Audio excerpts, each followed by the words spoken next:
റോമർ 8:30-31 വാക്യങ്ങളിൽ പൗലോസ് അപ്പോസ്തലൻ നൽകുന്ന 5 സ്ഥിരീകരണങ്ങൾ, ആ സ്ഥിരീകരണങ്ങളിൽ 3 ഇതിനോടകം നമുക്ക് ചിന്തിക്കുവാൻ ദൈവം നമ്മെ സഹായിച്ചു. ദൈവത്തിൻ്റെ മുന്നറിവ്, ദൈവത്തിൻ്റെ മുൻ നിയമനം, ദൈവത്തിൻ്റെ വിളി. ഇന്ന് നാം ചിന്തിക്കാൻ പോകുന്നത് ദൈവം നൽകിയ നീതീകരണത്തെക്കുറിച്ചാണ്. ഈ 5 സ്ഥിരീകരണങ്ങളും കർത്താവായ യേശു ക്രിസ്തുവിൽ വിശ്വസിച്ച ദൈവമക്കളായ ആളുകൾക്ക് ഇതിനോടകം തന്നെ നൽകപ്പെട്ടു കഴിഞ്ഞ അനുഭവമായിട്ടാണ് അപ്പോസ്തലൻ പറഞ്ഞത്. മുൻ അറിഞ്ഞവർ, മുൻ നിയമിക്കപ്പെട്ടവർ, വിളിക്കപ്പെട്ടവർ, നീതീകരിക്കപ്പെട്ടവർ, തേജസ്കരിക്കപ്പെട്ടവർ. അതിൽ നീതീകരണം എന്ന വിഷയം നമ്മൾ ഇതിനു മുമ്പ് തന്നെ വളരെ വ്യക്തമായി പഠിച്ചിട്ടുള്ള വിഷയമാണ്. പാപിയായ മനുഷ്യൻ ദൈവ കോടതിയുടെ മുമ്പാകെ ശിക്ഷായോഗ്യനാണ്. പാപത്തിൻ്റെ ശമ്പളം മരണമെന്ന് വചനം പറയുന്നു.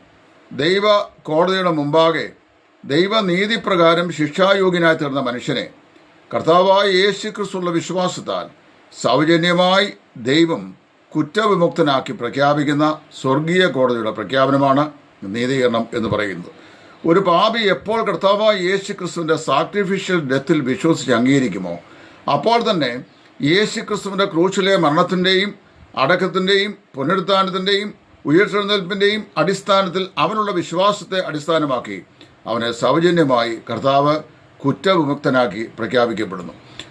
നമ്മുടെ പാപങ്ങൾ കർത്താവായ യേശു ക്രിസ്തു അവൻ ഏറ്റെടുത്ത് അവൻ നമ്മുടെ പാപങ്ങൾക്ക് വേണ്ടി തന്നെത്താൻ പാപമാക്കി തീർത്തതുകൊണ്ട് നമ്മുടെ തേജസ്കരണത്തിനും അവനോട് ചേർന്ന് നാം പങ്കാളികളായി തീർന്നു.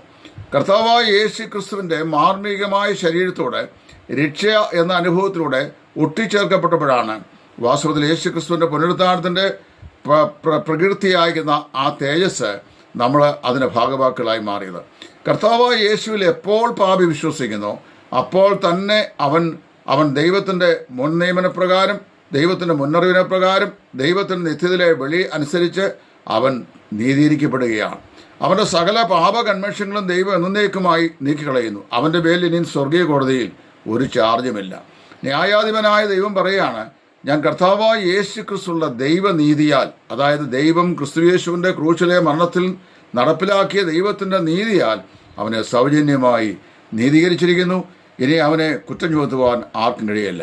അതുകൊണ്ടാണ് നാഗൽ സാഹിബ് പാടിയപ്പോൾ 6 എന്നെ കുറ്റം ചുമത്തും, 6 എന്നെ ശിക്ഷയ്ക്ക് ഏൽപ്പിക്കും എന്ന് അദ്ദേഹത്തിൻ്റെ ഒരു പാട്ടിൽ പാടിയത്. ഞാൻ ദൈവസനയിൽ നീതിയാകുവാൻ എനിക്ക് വേണ്ടി പാപമാക്കി തീർക്കപ്പെട്ടവനാണ് നമ്മുടെ കർത്താവായ യേശു. കൊരിന്ത്യർ ലേഖനത്തിൽ അപ്പോസ്തലനായ പൗലോസ് യാഥാർത്ഥ്യം പറഞ്ഞിട്ടുണ്ട്, പാപമറിയാത്തവനെ നാം ദൈവത്തിൻ്റെ നീതിയാകേണ്ടതിന് അവൻ നമുക്ക് വേണ്ടി പാപം ആക്കി തീർത്തു. ഇതാണ് നീതീകരണം.